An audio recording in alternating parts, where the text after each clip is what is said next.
Rihard, diezgan emocionāla spēle, tomēr beigās zaudējums 3-2. Kā raksturo spēli? Jā, zaudējums diezgan sāpīgs. Pirmie iesitām 1-0.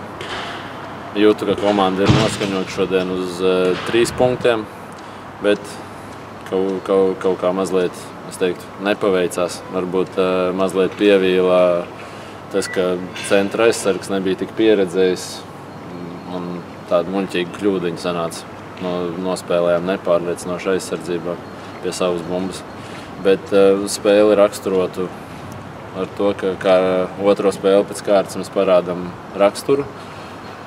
Diemžēl paliekam mazākumā, bet šodien tiešām nav neviens komandā, kuram varētu pārmest kaut ko, ka kāds nedarīja līdz galam vai ka kāds kaut kur noslinkoja un kāds negribēja, lai mēs uzvarētu vai nezinu, nedarīja visu, kas ir viņu spēkos. Varbūt kaut kur nepaveicās tieši tāpēc, ka ļoti gribējām uzvarēt. Pirmajā puslaikā līdz 20. minūtei jūs varētu teikt, ka daudz labāk izstājāties par pretinieku un bieži bijāt iespieduši konto savā laukuma pusē.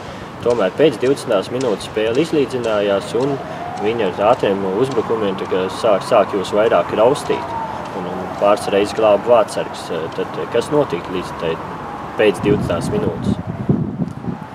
Izgājām tiešām gatavu spēli, noskaņoti. Tāds bija arī treneru uzdevums, iziet un pārsteigt viņus ar to, ka mēs gribam spēlēt viņu laukuma pusē, nevis savā. Izdevās vairāk bīstam uzbrukumi un varbūt tāda vieglprātība, ka gan jau tūlīt būs vēl, mums arī iegāzas tas, ka mēs domājam, ka pats no sevis notiks vēl kāds uzbrukums un mazliet tā kā nomierinājāmies. Tas varbūt bija tas, kas mums iegāza. Jā, mazliet pieskaroties tai kļūdai, kas bija puslaika beigās. Varbūt izstājās, ka vienkāršāk bija sist pāri laukumam, nevis atspēlēt vārtsargam. Varbūt jūs vienkārši neesat raduši atsist bumbu. Jā, kā jau teicu, šeit bija tāds pieredzes jautājums vairāk. Uģis mums ir tiešām jauns spēlētājs, perspektīvs spēlētājs, un šeit varbūt tiešām pietrūka mazliet tā pieredze, kā treneru uzdevums vienmēr ir mums tā kā saglabāt bumbu, nesist vienkārši nespēlēt tādu trulu futbolu, bet mēģināt skaistu spēli, un varbūt šoreiz mēs pārcentāmies.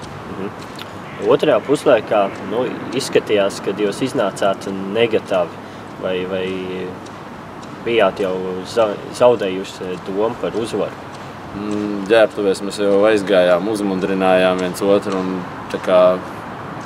tā jau saka, visi gatavi, nekas nav noticis, jau 45 minūtes, bet tiešām ielaist vārds 46. minūtē tas ir tā kā augstu dušu un pēc tam saņemties droši vien nav nemaz tik viegli. Tad tas arī tā kā iegāza. Iznācām, mēģinājām noskaņoties, darījām, ko varējām. Vārtsargs nebija iesildījies, varbūt viss kaut kas var gadīties. Bet arī mazākumā pēc tam spējāt saņemties un izveidojāt savus momentus. Tas laikam būs tas pozitīvākais no spēles. Tas ir svarīgākais, tas, ko mēs gribam rādīt katrā spēlē, raksturu un neatlaidību. Tur vienalga, kas mums nāk pretī, Perepļotkins vai tiešām vienalga. Tas ir mūsu uzdevums. Parādīt raksturu un iet līdz galam katrā divcīņā. Un mazākums tas, es domāju, nav nekas traks priekš mums. Ja mēs spēlējam kā komanda un katrs izliek 100%, tad galvenais ir noticēt sev un tad arī būs kaut kas. Ja mēs paši kādā brīdī sāksim šaubīties, ka mums nesanāks, tad arī būs grūti kaut ko izdarīt, jo komandas biedri, es domāju, viens no otra ļoti pavelkās, ietekmē.